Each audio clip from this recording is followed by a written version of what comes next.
7 अगस्त के important editorials देखेंगे। तो पहला आर्टिकल है कि कैसे सुप्रीम कोर्ट का रिसेंट वर्डिक्ट जो रामसर साइट हैं और जो वेटलैंड्स हैं उनके अराउंड माइनिंग को इम्पैक्ट करेगा। नेक्स्ट आर्टिकल में हम बीजिंग मॉडल ऑफ इनोवेशन देखेंगे कि कैसे वेरियस स्टेक होल्डर्स एक साथ आके इनोवेशन को बढ़ा रहे हैं। तो ये इंडिया के लिए क्या हो सकता है, एक रोल मॉडल की तरह काम कर सकता है। नेक्स्ट आर्टिकल में हम जो डोनाल्ड ट्रंप और उसकी पर्शियन गल्फ के अराउंड स्ट्रेटजी है उसको एनालाइज करेंगे। इसके बाद जो इंडिया की एथेनॉल पॉलिसी है E20 ब्लेंडिंग के रिगार्डिंग उसकी सस्टेनेबिलिटी को एनालाइज करेंगे और ये आर्टिकल असोम खेमका जी ने लिखा है। उसके बाद जो नेक्स्ट न्यूज़ है वो है कि पंजाब में जो ड्रग्स एडिक्शन है उसको ट्रीट करने के रिगार्डिंग काफ़ी जो टेबलेट्स हैं वो यूज करी जा रही हैं, तो उनका एक एनालिसिस देखेंगे। और लास्ट में गैस जो इंपोर्ट्स हैं उनको कम करने के लिए कैबिनेट ने गोवर्धन स्कीम को नोड प्रोवाइड करी है, तो इसके रिगार्डिंग डिटेल्स भी हम एनालाइज करेंगे। तो स्टार्ट करते हैं।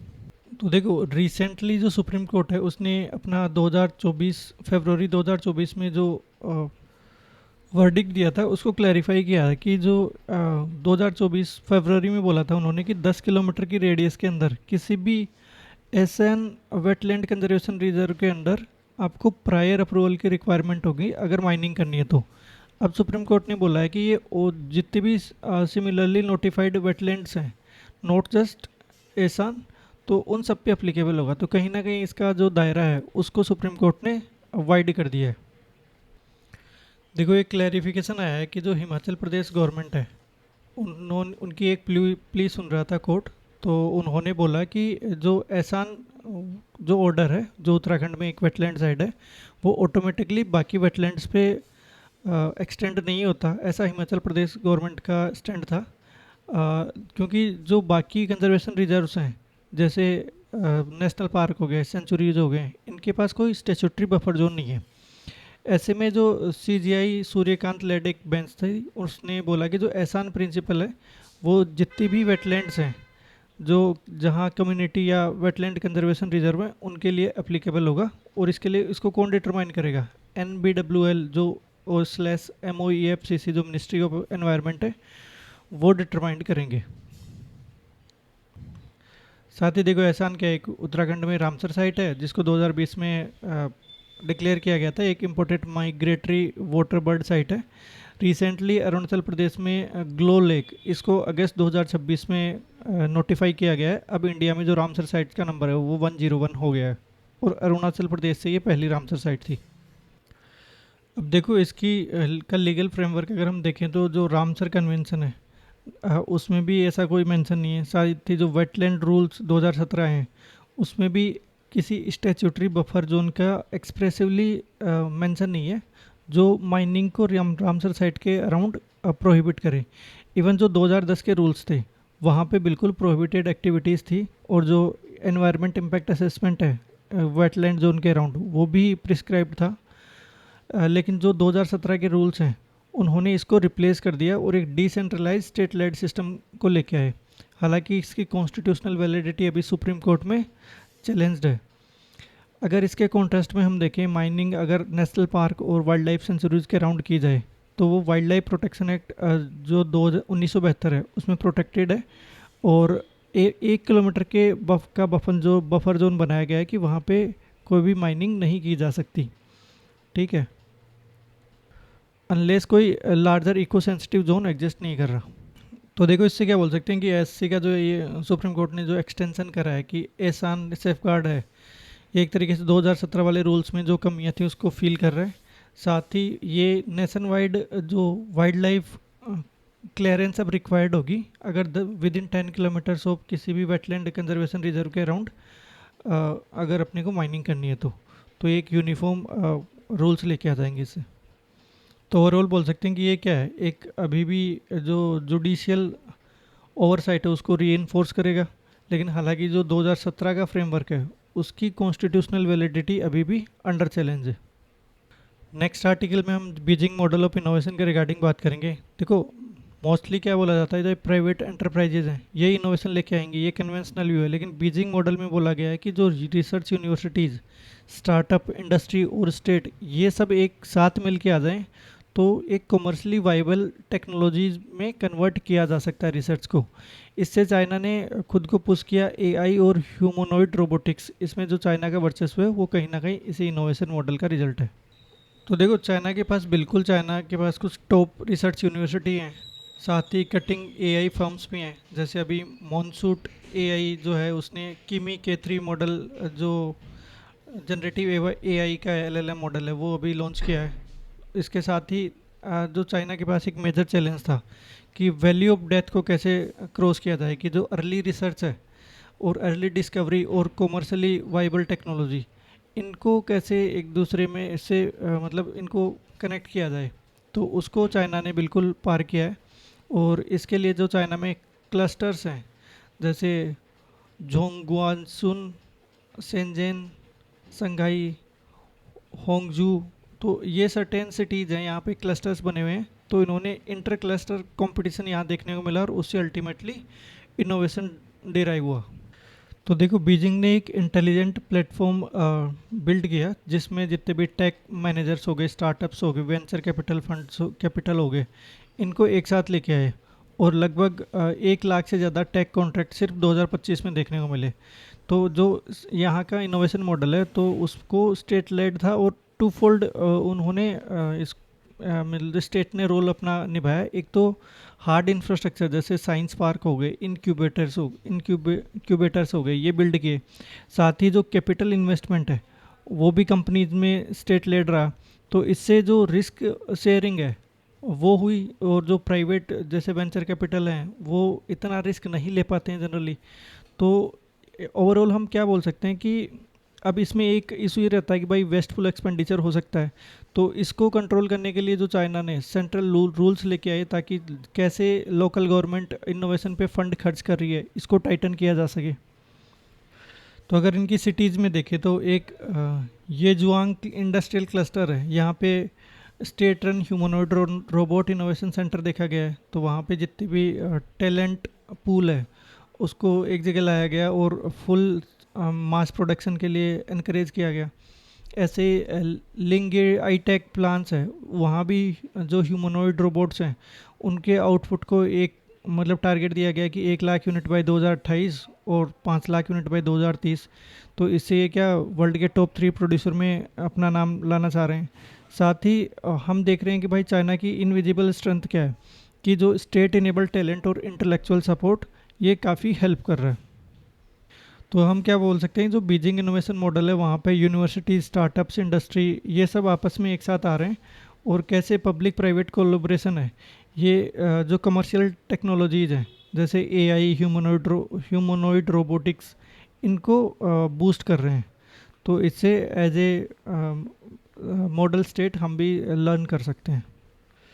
देखो नेक्स्ट न्यूज़ है ईरान वॉर के रिगार्डिंग, कि डोनाल्ड ट्रंप को लगता था कि वो सिर्फ कुछ ही वीक्स में ईरान को हरा देंगे, लेकिन अब लगभग 5 मंथ हो गए हैं और ईरान ने यूएस इजराइल के द्वारा जो उनके सुप्रीम लीडर का असैसिनेशन किया गया उसको भी वो सर्वाइव कर गए हैं।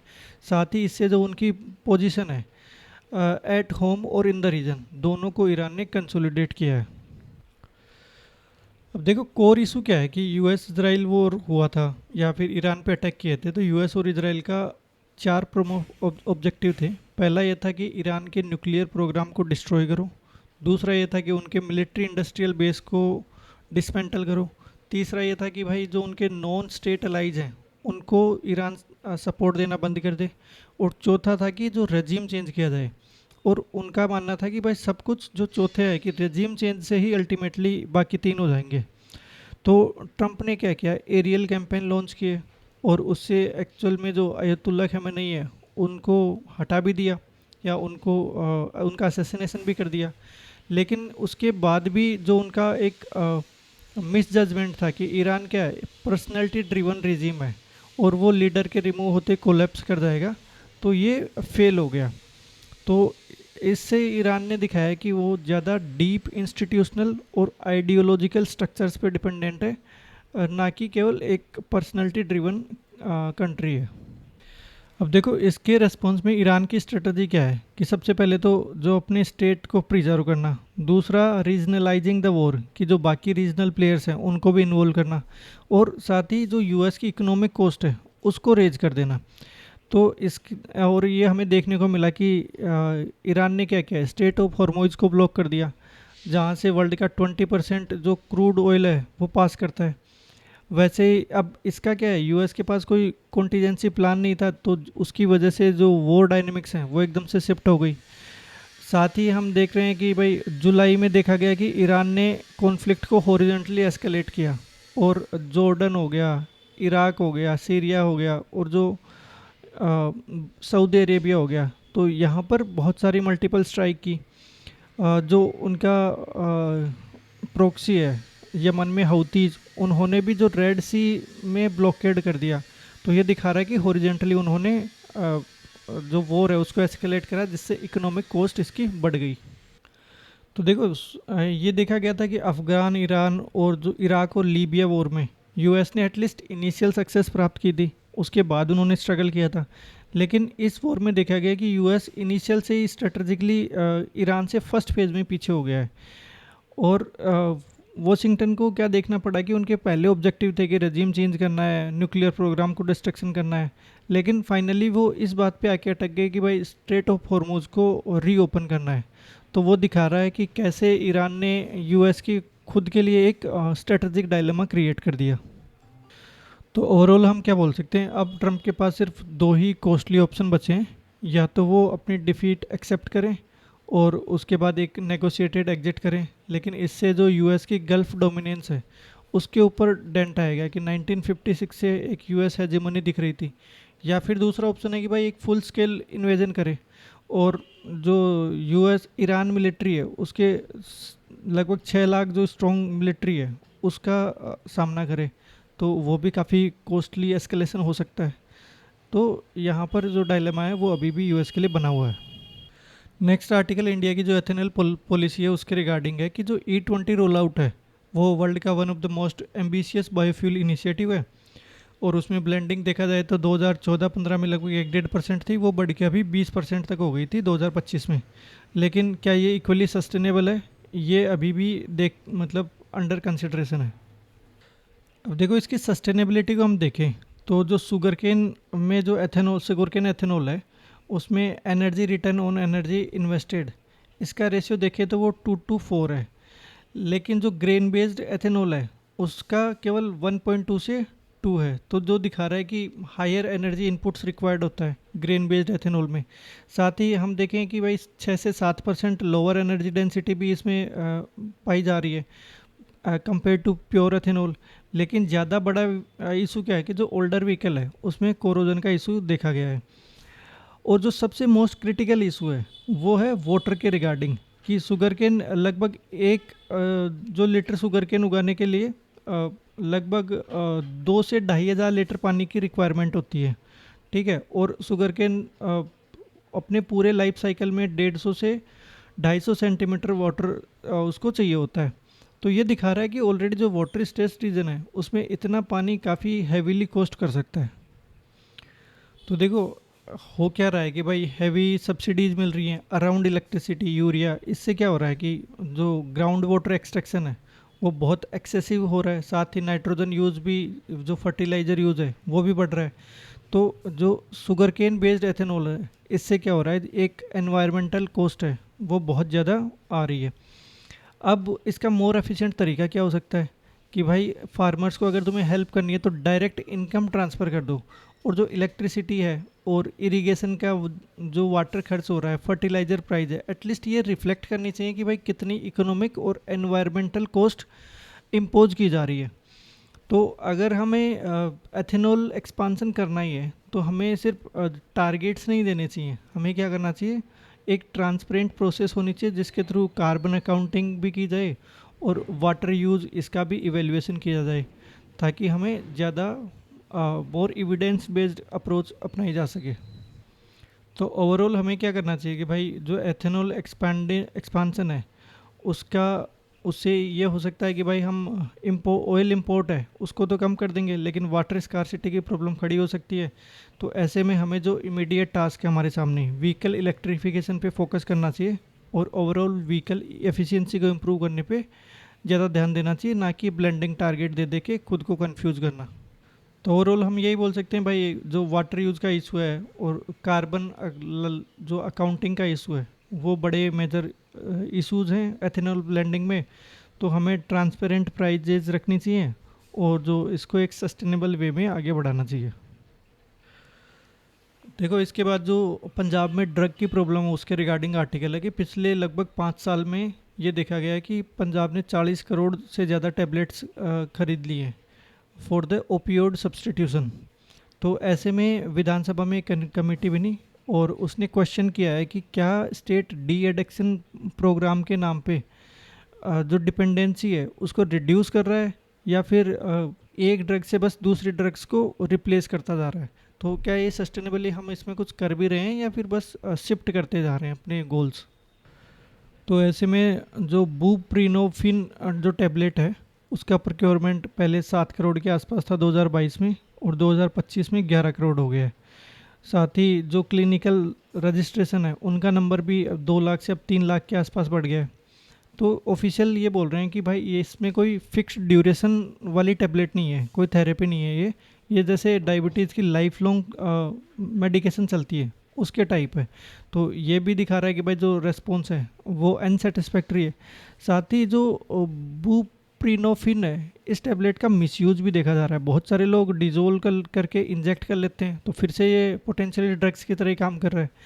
तो इसमें जो अगर हम ओवरऑल जो इंफ्रास्ट्रक्चर गैप है और जो डी एडिक्शन है उसके रिगार्डिंग भी क्वेश्चन उठ रहे हैं कि भाई जो लुधियाना सिविल हॉस्पिटल है वहाँ पे डेली 250 से ज़्यादा पेशेंट्स आते हैं, लेकिन जो डी एडिक्टेड बेड्स हैं वो केवल 15 हैं, जो दिखा रहा है कि भाई एफिशिएंटली इलाज उतना हो नहीं रहा है। तो ऐसे में जो कमेटी उसने बोला है कि जो बेड स्ट्रेंथ है उसको बढ़ाया जाना चाहिए, साथ ही जो डी एडिक्शन सेंटर है उसमें जो फैसिलिटीज़ है उनको भी रिवाइज करना चाहिए।